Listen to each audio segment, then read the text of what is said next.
कौशलों, सूचनाओं तथा ज्ञान का संप्रेषण कराना सम्मिलित होता है।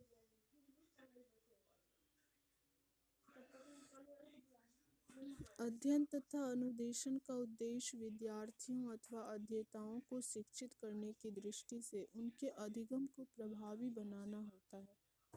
इस प्रकार अध्यापन तथा अनुदेशन व्यक्तियों को शिक्षित करने के लिए उपयोग में लाया जाने वाला एक साधन मात्र है।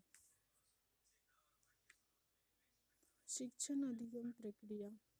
अध्यापन का मुख्य उद्देश्य विद्यार्थी के व्यवहार को उचित दिशा में प्रभावित करना अर्थात उसके अधिगम को उचित दिशा में प्रभावी बनाना होता है।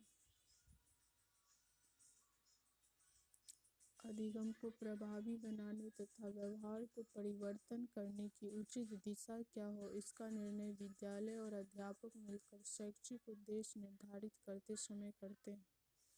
इसके लिए यह आवश्यक है कि अध्यापक को शिक्षा के लक्ष्य और उसके उद्देश्यों के बारे में पता हो। साथ ही अध्यापक को इस योग्य होना चाहिए कि वह विद्यार्थी के सीखने के लिए प्रभावशाली साधनों का निर्माण कर सके और अंत में वह यह निर्धारित कर सके कि इन उद्देश्यों को प्राप्त करने के लिए किस सीमा तक जाना है। शैक्षिक प्रक्रिया के 3 मुख्य बिंदु हैं: उद्देश्य, अधिगम, अनुभव क्रियाएं एवं विद्यार्थी का मूल्य निर्धारण। शैक्षिक प्रक्रिया को सामान्य रूप में इस प्रकार समझा जा सकता है: उद्देश्य, अधिगम, अनुभव और विद्यार्थी की जांच। शैक्षिक प्रक्रिया का त्रिस्तरीय सोपान। उपरोक्त चित्रण गति में है। इसमें तीनों मुख्य अंगों की पारस्परिक अंतःक्रिया दिशा तीरों के द्वारा बताई गई है। उद्देश्य यह निर्धारित करते हैं कि विद्यार्थी को कौन से वांछित व्यवहार को प्राप्त करने की दिशा में चलना चाहिए। अधिगम अनुभव वे क्रियाएं और अनुभव है जो वांछित व्यवहार प्राप्त करने के लिए विद्यार्थी को करने चाहिए।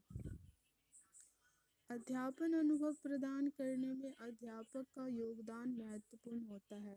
अध्यापन अनुभवों में विद्यार्थी और विषय सामग्री के बीच अंतर संबंध स्थापित करना निहित है। अध्यापक विद्यार्थियों को अधिगम अनुभव प्रदान करने के लिए विभिन्न तरीके अपनाता है।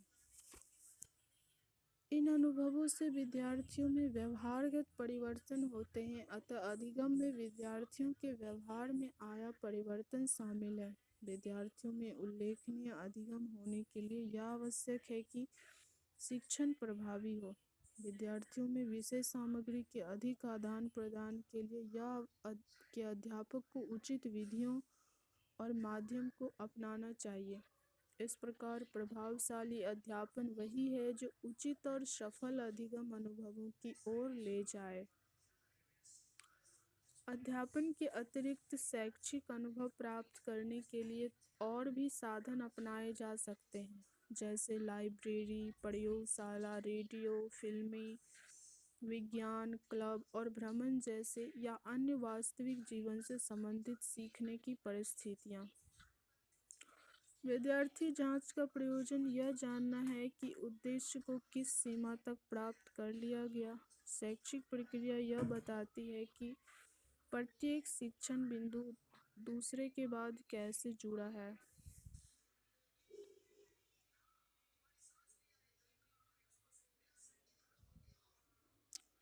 शैक्षिक प्रक्रिया के तीनों बिंदुओं का आपसी संबंध अच्छी तरह जान लेना चाहिए। उद्देश्यों से आरंभ करें तो जो तीर अधिगम बिंदुओं की ओर इशारा करते हैं वे बताते हैं कि शैक्षिक अनुभवों को चुनने अथवा बनाने में वे किस प्रकार सहायक होते हैं। चित्र में जो तीर उद्देश्यों से विद्यार्थी की जांच की ओर इशारा करता है, उद्देश्यों से विद्यार्थी की ओर जांच का इशारा करता है, वह बताता है कि मुख्य संकेत इस बात का सबूत है कि कार्यक्रम के उद्देश्य किस सीमा तक प्राप्त कर लिए गए हैं। जिस प्रकार शैक्षिक उद्देश्य अधिगम के अनुभवों की सीमा रेखा निर्धारित करते हैं, उसी प्रकार वे विद्यार्थी की जांच की सीमा भी निर्धारित करती है। त्रिभुज में जो तीर विद्यार्थी की जांच से उद्देश्य की ओर और फिर अधिगम अनुभवों की ओर संकेत करते हैं, अधिगम अनुभवों की ओर संकेत करते हैं। वे विशेष रूप से महत्वपूर्ण पहली दशा के तीर यह बताते हैं कि जांच के तरीकों से उद्देश्य किस सीमा तक पूरा किया गया है। साथ ही जांच यह संकेत देती है कि कुछ उद्देश्यों को ठीक प्रकार से निर्धारित करने की आवश्यकता है और कुछ को बिल्कुल निकाल देने की। विद्यार्थी की जांच से निम्नलिखित प्रश्नों के उत्तर का पता लगाने में सहायता मिलती है। उद्देश्यों में संशोधन करना चाहिए या उन्हें हटा देना चाहिए?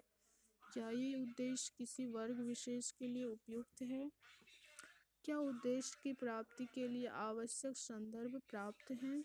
चित्र में जो तीर शिक्षार्थी की जांच से अधिगम अनुभवों की ओर इशारा करता है, उससे पता लगता है कि अधिगम अनुभव किस सीमा तक सफलतापूर्वक कार्य कर रहे हैं।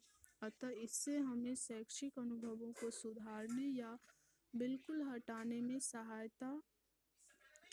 सहायता मिल सकती है। जो तीर जांच से अधिगम अनुभव की ओर संकेत करता है, वह बताता है कि मूल्यांकन विशेषज्ञ द्वारा छांटी गई क्रियाएं और समस्याएं कौन कौन से अधिगम अनुभवों की ओर संकेत करती है। त्रिकोण का अंतिम तीर जो अधिगम अनुभवों से उद्देश्यों की ओर इशारा करता है,